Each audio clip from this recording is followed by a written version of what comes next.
Okay, thanks very much. Thanks very much for coming, and thanks very much for staying for the statements. Those of you who've been watching will know that the prosecution case has now concluded. For the last half an hour of this afternoon, Ed Fitzgerald, Julian's QC, was on his feet. So to give you a report of what's been happening in the court this afternoon, first of all, I'm going to call on Kristen Harfordson, the Editor-in-Chief of WikiLeaks.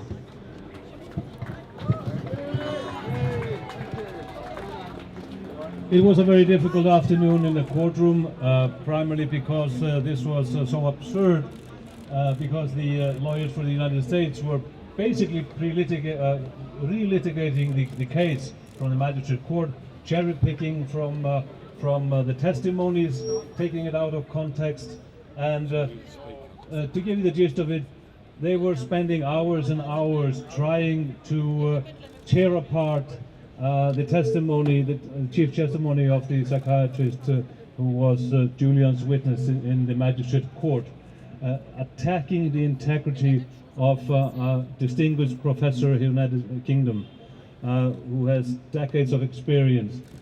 It was depressing. It was depressing to hear constant references to the fact that Julian would not be a suicide risk because he would be able to resist the urge to commit a suicide. Again and again, all these references to that, it is not something you want to sit for hours and hours and listen to. And what is depressing was the fact that they were actually using Stella and the children as an argument that he would not commit suicide, because they said, well, the theory is if you have a family network, you will not commit suicide. But what happens if you have that network and you are confronted with the fact that you're going to be deprived of seeing your partner and your children for the rest of your life? I have children. I can put myself in that position. You can as well. That is absurd to maintain such a thing.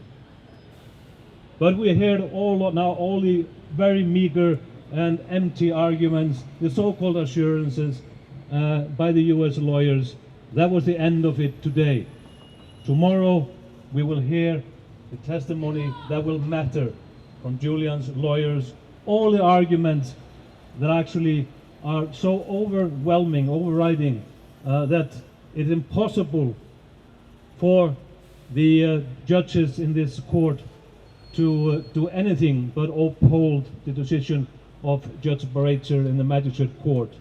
All the illegality, the CIA plans to kidnap or kill Julian Assange, the key witness in the indictment that has recanted the testimony, that this legal case has no leg to stand on. And on top of that, what remains, of course, is the absurdity that a publisher and a journalist is on trial and facing 175 years in prison for doing his job as a journalist, exposing the truth.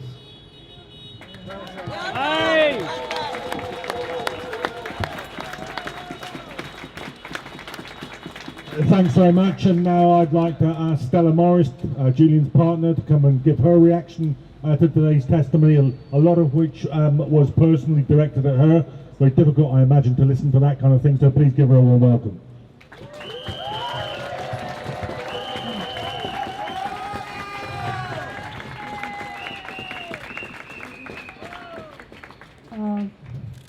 It's such an irony to hear the US trying to discredit an eminent psychiatrist and emeritus, professor emeritus,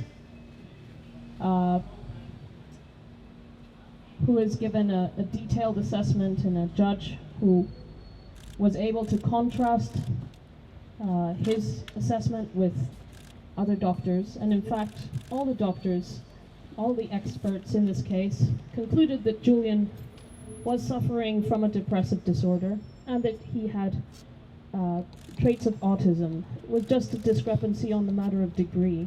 And what the US lawyers were trying to do today was to suggest that there was a complete discrepancy and mislead the court as to what the conclusions were. But the irony is that the US's witness, their star witness,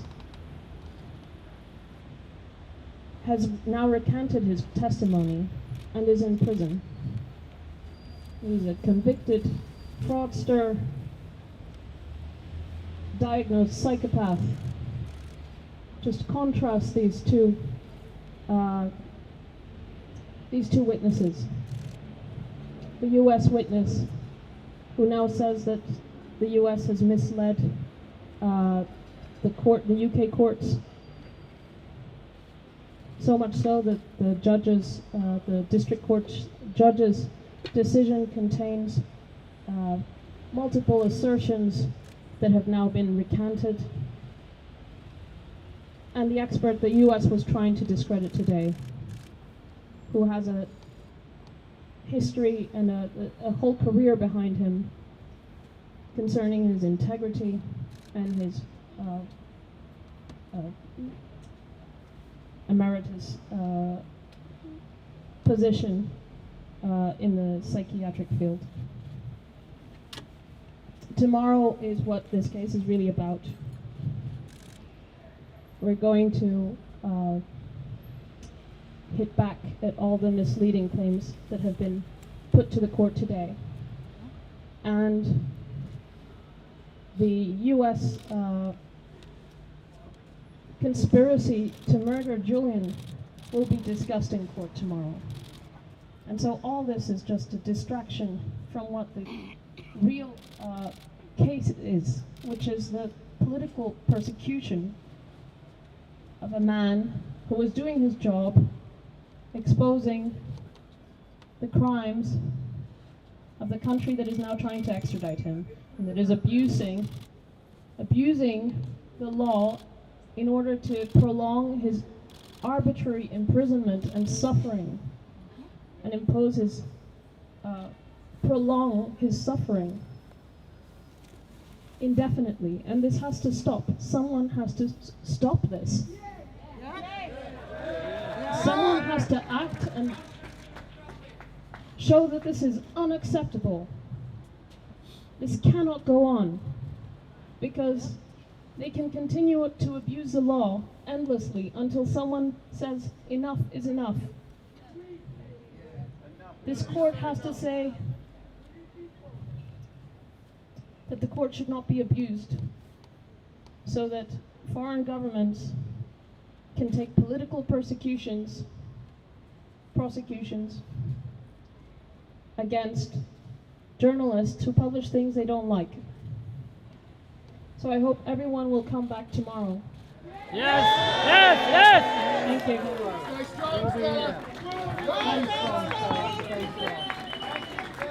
Thanks very much. And now I'd like you to give a warm welcome to John Shipton, Julian's father. Yay! Since I last stood outside a court in this country with him, I know that he's been campaigning all across his native Australia and across the United States as well. Very pleased to see him back with us here, Neto.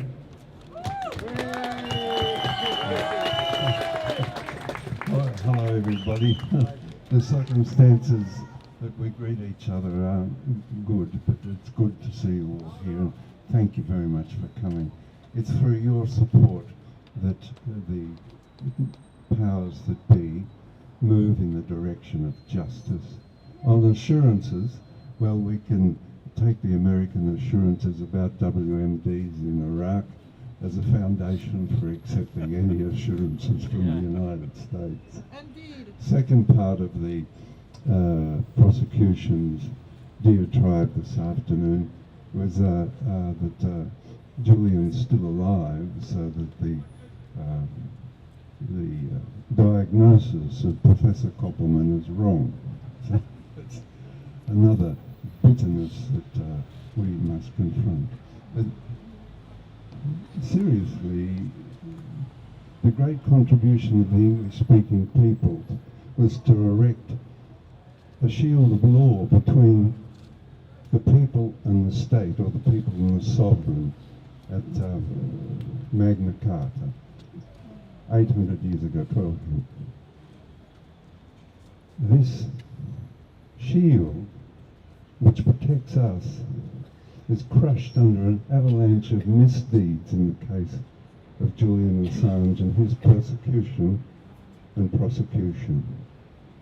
And re-erecting that shield is what you, in supporting Julian Assange, do. You re-erect the shield and protect yourself and also bring justice to Julian.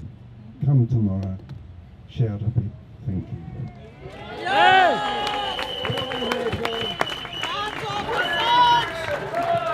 Thanks very much, John. Now, finally, we've been extremely fortunate throughout this entire legal process that Reporters Without Frontiers have followed the process as completely as they were allowed to do and reported to us the exact mechanisms that were being used by that. So it's a pleasure to welcome them to give you a report now.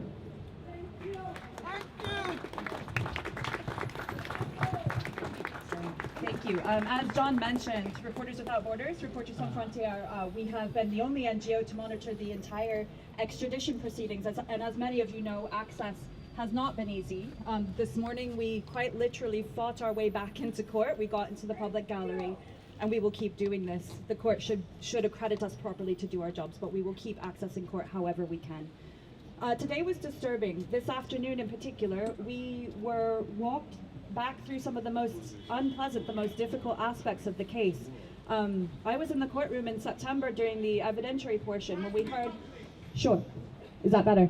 I was in the courtroom in September during the medical evidence that we heard, including much of the evidence that was referenced today. And the the prosecution really seems to be cherry-picking what was used from the other medical experts, as the defense said at one point, portraying Professor Koppelman as being some sort of lone wolf, which, as he said, was absolute nonsense. What we witnessed in the evidentiary portion in September was that all of the medical experts involved shared concerns about Julian Assange's mental health, about his depression, about his suicidal thoughts. What we're witnessing is lawyers basically gambling with his life now on behalf of the US government. So this is one reason that he certainly should not be extradited. But of course, our substantive concerns remain. We believe that he was targeted for his contributions to journalism. Nobody should be facing such charges for publishing information in the public interest. I will turn to our Secretary General, Christophe Deloy, who has joined to show support from our entire international network. Thank you so much for being in front of this High Court in such a crucial moment. We are often asked, a lot of people ask us the question, why do you defend Julian? Sometimes there is a sort of confusion in the general public, even sometimes in newsrooms. So there is a need for a quick clarification. We do defend Julian Assange because he's prosecuted for his contribution to journalism. And his extradition would clearly have long-standing and severe implications regarding press freedom all over the world, in this country, in the US, and beyond. And that's why there is only one legitimate option now, which is that the case is closed and that Julian is immediately released. And I take the opportunity to call on the journalists everywhere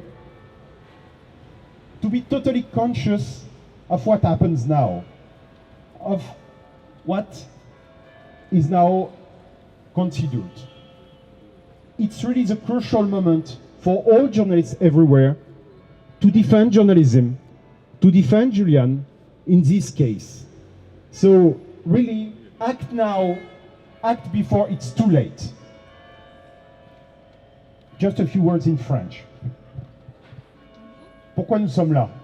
La question nous est souvent posée. Pourquoi Reporters sans frontières défend Julian Assange? La réponse est extrêmement simple. Parce que Julian Assange fait l'objet de poursuites judiciaires pour sa contribution au journalisme. Et que s'il venait à être extradé, alors ce serait extrêmement dangereux pour le journalisme, partout dans tous les pays du monde, aux États-Unis et ailleurs. Et c'est pourquoi il n'y a qu'une seule option légitime aujourd'hui, c'est que le dossier soit clos, qu'on en finisse avec cette procédure et que Julian Assange soit libéré. Voilà. Merci beaucoup.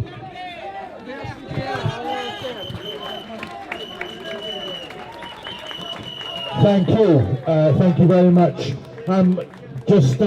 I'd like to recall for you, just to end this, one incident from the original case, the original hearings in the Old Bailey, when James Lewis, the United States prosecutor, was then cross-examining Professor Kolperman, who he attempted to disparage so completely this afternoon.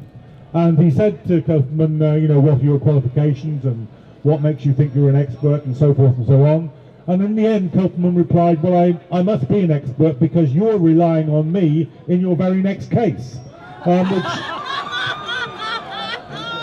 is rather a charade to be disparaging the very professor that you're going to be relying on the next time out. Anyway, that's the quality of the United States prosecution's case here. So do be back tomorrow. It does matter that you're here. It does matter that we've got an alternative platform to tell you the truth about what's going on inside the court, and that you take these arguments and these ideas and these accounts back to your friends, your family, your workplaces, your unions, your church, your mosque, your synagogue, wherever you can talk to people. Tell them this is important. Be here tomorrow. Yes, yes, yes. Thank you. Tomorrow night. See you tomorrow. Thank you.